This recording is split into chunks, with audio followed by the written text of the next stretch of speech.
Good morning student. आज हम पाठ 1 पढ़ेंगे जो है नमक का दारोगा, जो कि मुंशी प्रेमचंद जी द्वारा लिखित है। पाठ के पहले हम लेखक के बारे में जान लेते हैं। प्रेमचंद जी का जन्म 1880 ईस्वी में उत्तर प्रदेश के लमही गांव में हुआ। इनका मूल नाम धनपत राय था, यानी इनके बचपन का नाम धनपत राय था। इनका बचपन अभावों में बीता। इन्होंने स्कूली शिक्षा पूरी करने के बाद पारिवारिक समस्याओं के कारण बीए तक की पढ़ाई मुश्किल से पूरी की। ये अंग्रेजी में एमए करना चाहते थे, लेकिन पारिवारिक जिम्मेदारियों को पूरा करने के लिए इन्हें नौकरी करनी पड़ी। गांधी जी के असहयोग आंदोलन में सक्रिय होने के कारण उन्होंने सरकारी नौकरी से त्यागपत्र दे दिया। राष्ट्रीय आंदोलन से जुड़ने के बाद भी उनका लेखन कार्य सुचारू रूप से चलता रहा। ये अपनी पत्नी शिवरानी देवी के साथ अंग्रेजों के खिलाफ आंदोलनों में हिस्सा लेते रहे। इनके जीवन का राजनीतिक संघर्ष इनकी रचनाओं में सामाजिक संघर्ष बनकर सामने आया, जिसमें जीवन का यथार्थ और आदर्श दोनों थे। इनका निधन 1936 ईस्वी में हुआ। इनकी रचनाएं देख लीजिए। प्रेमचंद का साहित्यिक संसार अत्यंत विस्तृत है, यानी इन्होंने साहित्य के क्षेत्र में बहुत ही अधिक कार्य किया है। ये हिंदी कथा साहित्य के शिखर पुरुष माने जाते हैं। इनकी रचनाएं निम्नलिखित हैं। उपन्यास हैं इनके सेवा सदन, प्रेमाश्रम, रंगभूमि, निर्मला, कायाकल्प, गबन, कर्मभूमि और गोदान। आपको बता दूं कि इनका गबन और गोदान बहुत ही प्रसिद्ध उपन्यास है। कहानी संग्रह देखिए, तोजे वतन, मानसरोवर जो कि 8 खंडों में है, और अगला है गुप्त धन। नाटक है करबला संग्राम, प्रेम की देवी।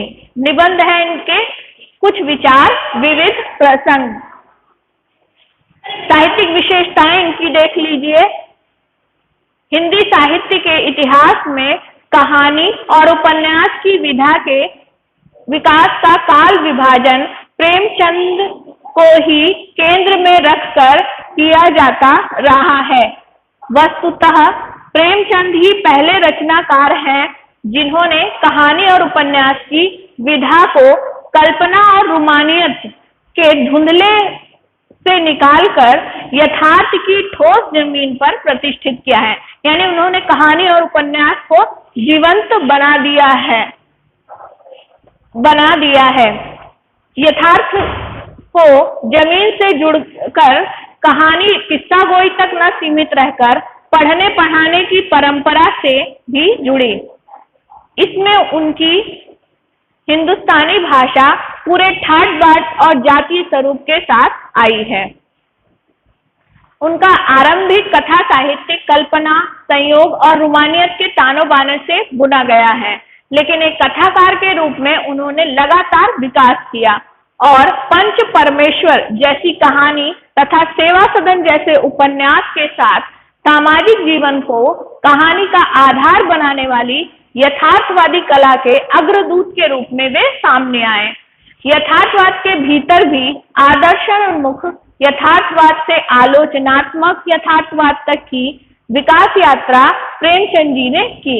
आदर्शों और आदर्शोन्मुख यथार्थवाद स्वयं ही उनकी गढ़ी हुई संज्ञा है। यह कहानी और उपन्यास के क्षेत्र में उनके रचनात्मक प्रयासों पर लागू होती है, जो कटु यथार्थ का चित्रण करते हुए भी समस्याओं और अंतर्विरोधों को अंततः एक आदर्शवादी और मनोवांछित समाधान तक पहुंचा देती है। सेवा सदन, प्रेमाश्रम आदि उपन्यास और पंच परमेश्वर, बड़े घर की बेटी, नमक का दरोगा आदि कहानियां ऐसी ही हैं। बाद की रचनाओं में वे कटु यथार्थ को भी प्रस्तुत करने में किसी तरह का समझौता नहीं करते। गोदान उपन्यास और पूस की रात, कफन आदि कहानियां इसके उदाहरण हैं। साहित्य के बारे में प्रेमचंद जी का कहना है, साहित्य वह जादू की लकड़ी है जो पशुओं में ईंट पत्थरों में पेड़ पौधों में भी विश्व की आत्मा का दर्शन करा देती है। तो इस पंक्ति से ही पता चल रहा है कि वह साहित्य के प्रति कितनी रुचि रखते थे। तो आइए उनके द्वारा लिखा हुआ नमक का दरोगा जो पाठ है हमारे पाठ्य पुस्तक में, उसको देख लेते हैं। नमक का दरोगा प्रेमचंद की बहुचर्चित कहानी है जो आदर्शोन्मुख यथार्थवाद का एक मुकम्मल उदाहरण है। यह कहानी धन के ऊपर धर्म की जीत है। आपने कई बार अधर्म के ऊपर धर्म की जीत सुनी होगी, लेकिन आप यहाँ देखिए धन के ऊपर धर्म की जीत है। एक नया आपके सामने प्रसंग रखा गया। धन और धर्म को क्रमशः सद्वृत्ति और असद्वृत्ति, बुराई और अच्छाई, असत्य और सत्य कहा जा सकता है। कहानी में इनका प्रतिनिधित्व क्रमशः पंडित अलोपीदीन और मुंशीधर नामक पात्रों ने किया है। यानी जो अलोपीदीन थे वो आपके धन का और मुंशी बंसीधर जो थे वो धर्म का प्रतिनिधित्व करते हैं। ईमानदार कर्मयोगी मुंशी बंसीधर को खरीदने में असफल रहने के बाद पंडित अलोपीदीन अपने धन की महिमा का उपयोग कर उन्हें सरकारी नौकरी से हटवा देते हैं, लेकिन अंततः सत्य के आगे उनका सिर झुक जाता है। वे सरकारी विभाग से बर्खास्त वंशीधर को बहुत ऊंचे वेतन और भत्ते के साथ अपनी सारी जायदाद का स्थायी मैनेजर नियुक्त करते हैं और गहरे अपराध बोध से भरी हुई वाणी में निवेदन करते हैं, परमात्मा से यही प्रार्थना है कि वह आपको सदैव वही नदी के किनारे वाला बेमुरव्वत उदंड किंतु धर्मनिष्ठ दरोगा बनाए रखे। अब आप सोच रहे होंगे कि ये तो कहानी का एक अंश था, एक पूरी शॉर्टकट में कहानी थी, तो कहानी आगे क्या है। तो आइए कहानी देखते हैं कि ये लाइन आखिर निकल कर कहाँ से आई आपके सामने। तो अभी तक तो आपको थोड़ा सा कहानी का परिचय दिया गया था। अब यहाँ देखिए, नमक का विभाग बनने के बाद लोग नमक का व्यापार चोरी छिपे करने लगे। इस काले व्यापार से भ्रष्टाचार बढ़ा। अधिकारियों के पौ 12 थे। लोग दरोगा के पद के लिए लालायित थे। मुंशी बंसीधर भी रोजगार को प्रमुख मानकर इसे खोजने चले। इनके पिता यानी वंशीधर जी के पिता अनुभवी थे। उन्होंने घर की दुर्दशा और अपनी वृद्धावस्था का हवाला देकर नौकरी में पद की ओर ध्यान न देकर ऊपरी आय वाली नौकरी को बेहतर बताया। यानी वह दरोगा की नौकरी के लिए उनके ऊपर लगातार प्रेशर बनाए हुए थे। वे कहते हैं कि मासिक वेतन तो पूर्णमासी का चांद है। वे बताते हैं कि जो मंथली इनकम होती है वह तो क्या होती है, बिल्कुल पूर्णमासी के चांद की तरह होती है, जो आती तो एक दिन में आती तो पूरी है, लेकिन कितनी जल्दी खत्म हो जाती है वो पता नहीं चलता है। ठीक उसी तरह से जैसे पूर्णमासी का एक चांद केवल पूर्णमासी के दिन ही आपको पूरा दिखाई देता है, लेकिन अगले ही दिन से वह घटना शुरू हो जाता है और बहुत जल्दी ही समाप्त हो जाता है।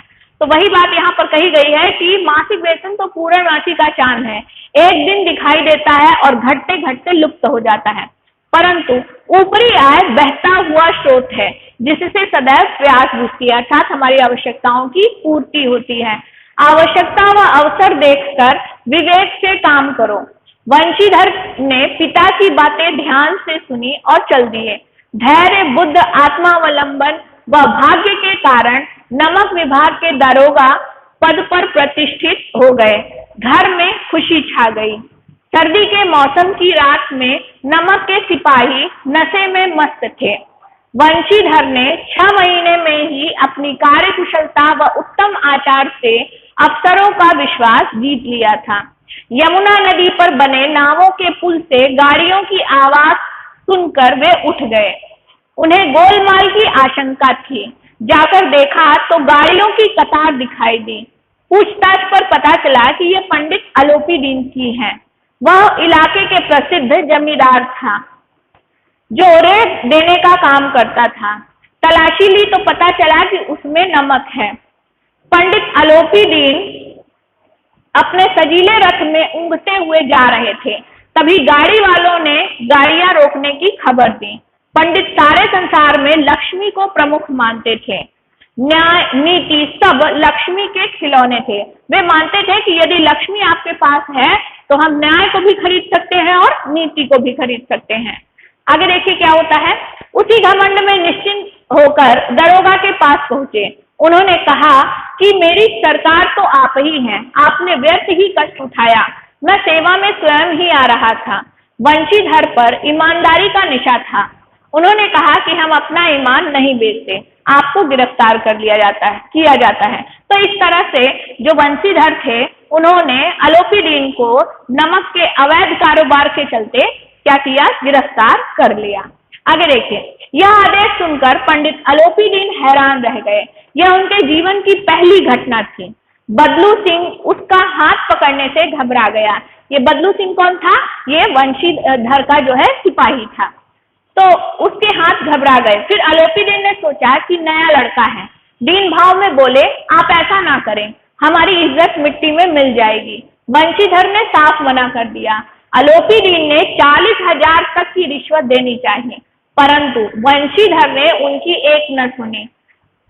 धर्म ने धन को पैरों तले कुचल डाला।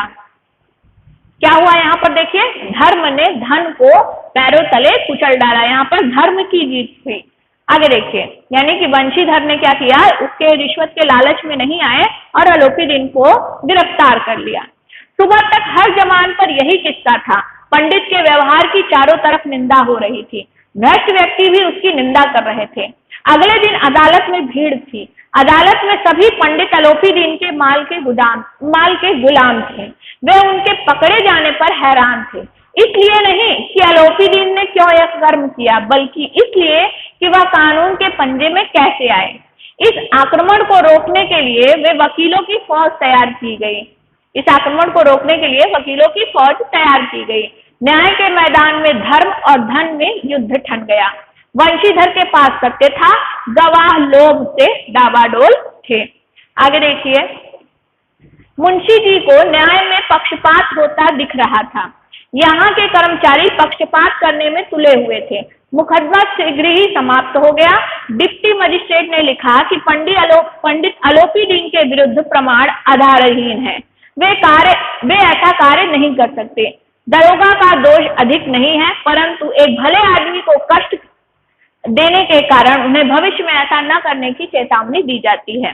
इस फैसले से सबकी बाँछें हिल गई। खूब पैसा लुटाया गया, जिसने अदालत की नींव तक हिला दी। वंशीधर बाहर निकले तो चारों तरफ से व्यंग की बातें सुनने को मिली। उन्हें न्याय, विद्वता, उपाधियां आदि सभी निरर्थक लगने लगे। वंशीधर की बर्खास्तगी का एक पत्र 1 सप्ताह में ही आ गया। उन्हें कर्तव्य परायणता का दंड मिला। दुखी मन से वे घर चले गए। उनके पिता उन पर खूब बड़बड़ाए। यह अधिक ईमानदार बनता है, जी चाहता है कि तुम्हारा और अपना सर फोड़ ले। उन्हें अनेक कठोर बातें कही। माँ की तीर्थ यात्रा की आशा मिट्टी में मिल गई। पत्नी कई दिन तक मुंह फुलाए रही। 1 सप्ताह के बाद अलोपीदीन सजे रथ में बैठकर मुंशीधर के घर पहुंचे। वृद्ध मुंशी उनकी चापलूसी करने लगे तथा अपने पुत्र को कोसने लगे। अलोपीदीन ने उन्हें ऐसा करने से रोका और कहा कि कुतिलक और पुरुषों की कीर्ति उज्जवल करने वाले संसार में ऐसे कितने धर्मपरायण मनुष्य हैं जो धर्म पर अपना सब कुछ अर्पण कर सके। उन्होंने वंशीधर से कहा कि इसे खुशामद न समझिए, आपने मुझे परास्त कर दिया। वंशीधर ने सोचा कि वे उसे अपमानित करने आए हैं, परंतु पंडित की बातें सुनकर उनका संदेह दूर हो गया। उन्होंने कहा कि यह आपकी उदारता है, आज्ञा दीजिए। अलोपीदीन ने कहा कि नदी तट पर आपने मेरी प्रार्थना नहीं सुनी, अब स्वीकार करनी पड़ेगी। उसने एक स्टाम्प पत्र निकाला और पद स्वीकारने के लिए प्रार्थना की। वंशीधर ने पढ़ा, पंडित ने अपनी सारी जायदाद का स्थायी मैनेजर 6,000 वार्षिक वेतन, रोजाना खर्च, सवारी, बंगले आदि के साथ नियत कर दिया था। वंशीधर ने कांपते स्वर में कहा कि मैं इस उच्च पद के योग्य नहीं हूँ। ऐसे महान कार्य के लिए बड़े अनुभवी मनुष्य की जरूरत है। तब अलोपीदीन ने वंशीधर को कलम देते हुए कहा कि मुझे अनुभव, विद्वता, मर्मज्ञता, कार्यकुशलता की चाह नहीं है। परमात्मा से यही प्रार्थना है कि आपको सदैव वही नदी के किनारे वाला बेमुरव्वत, उदंड परंतु धर्मनिष्ठ दरोगा बनाए रखे। वंशीधर की आंखें डबडबा गईं। उन्होंने कांपते हुए हाथ से मैनेजरी के कागज पर हस्ताक्षर किए और अलोपीदीन ने भावुक होकर उन्हें गले लगा लिया। तो आपने देखा कि किस तरह से यहाँ पर धर्म की धन पर जीत हुई। आपने देखा कि जो अलोपीडीन पहले उन्हें लालच दे रहा था और वंशीधर को अपने वश में करना चाहता था, वंशीधर उन्हें किस तरह से उनका जो रिश्वत का ऑफर था उसे ठुकरा देते हैं, उनका प्रस्ताव ठुकरा देते हैं और अपने सत्य के मार्ग पर अडिग बने रहते हैं। तो आशा करती हूँ आपको यह पाठ अच्छे से समझ में आ गया होगा। अब आप इसे घर पर पढ़ेंगे और दोहराएंगे। धन्यवाद।